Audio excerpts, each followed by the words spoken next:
Switching gears, the NBA is trying pretty hard to become more sensitive in the form of dropping the term owner. This time with NBA Commissioner Adam Silver saying the NBA will now replace the word owner with governor. So in other words, if you own a team, you can't actually own the team. You're somehow the governor of the team.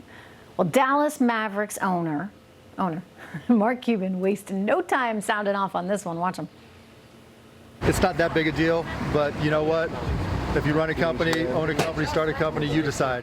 Right? Like, you know, if you own a company, if you own a business, if you own a team, I understand, you know, there's some sensitivities.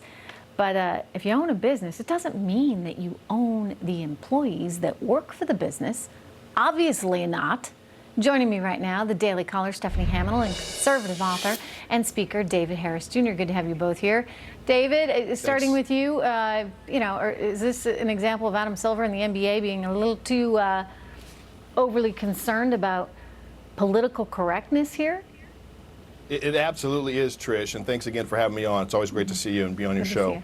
You know, this is the exact kind of nonsense that creates the soft, safe space needing children that grow up to be adults and do the kind of crap that Jussie Smollett did.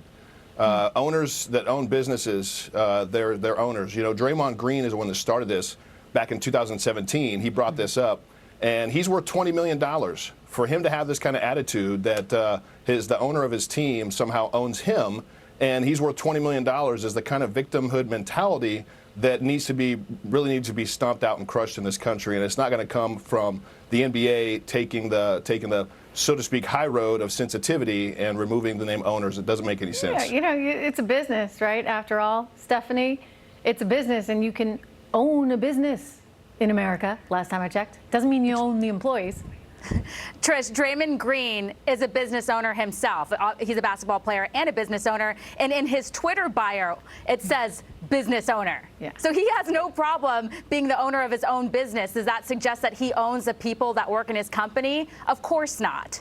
This is just political correctness gone mad. The left are always looking for racism where there is none. And I'm getting pretty sick and tired of it. Look, the NBA is always trying to please the leftist mob. And we see that they're ruining sports. We saw how they politicized the NFL. Now they're, you know, trying to do this with the NBA. And all people want to do who are watching sports, they just want to kick back, not think about politics, not think about all of this PC culture that's taking over our country.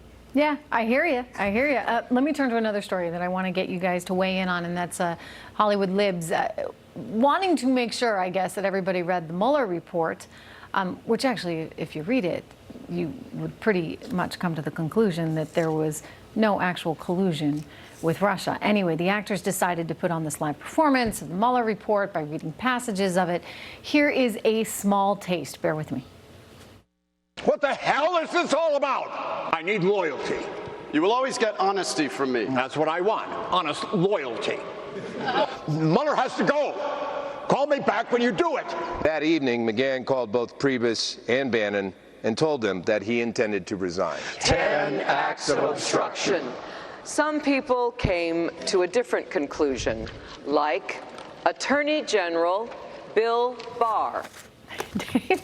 They really don't like him. By the way, they threw in some tweets of his along the way, alongside the Mueller report, to spice it up, I guess. But David, Hollywood's very clear. But then again, aren't they always clear? Don't they always hate anybody who is aligned with the Conservative Party?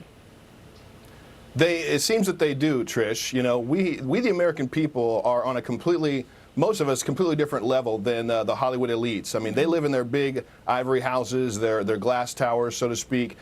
They don't have the heartbeat of the American people. And for them to think that they could get around and recreate the reading of the Mueller report is somehow going to make it that much more interesting or make it seem that Donald Trump is actually guilty is just ridiculous. I'm glad they at least all got together in one place so we could know exactly who not to watch their shows. Stephanie? Trish, I'm upset that I had to watch it again. I was scrolling through it. I couldn't watch the whole thing. It was pure cringe. It's so embarrassing that these Hollywood stars think that they're really going to make a difference. fingerprints. It's like in their minds they're thinking, oh, Trump is going to see our powerful reading, and he's just going to immediately resign. It's such a joke. They tried this in 2016. They thought that they were going to influence the election by supporting Hillary Clinton. Clearly, that didn't work out, and it's not going to work out for them again in 2020. They should stick to what they're good at, reading other scripts in Hollywood, not Mueller report. Yeah, there's something about, seeing actors get into politics that I think is challenging for a lot of Americans, especially when it's so clear they think that their viewpoint is so much better and so much more correct than anyone else's. Stephanie, David, good to see you both. Excellent to have you here tonight.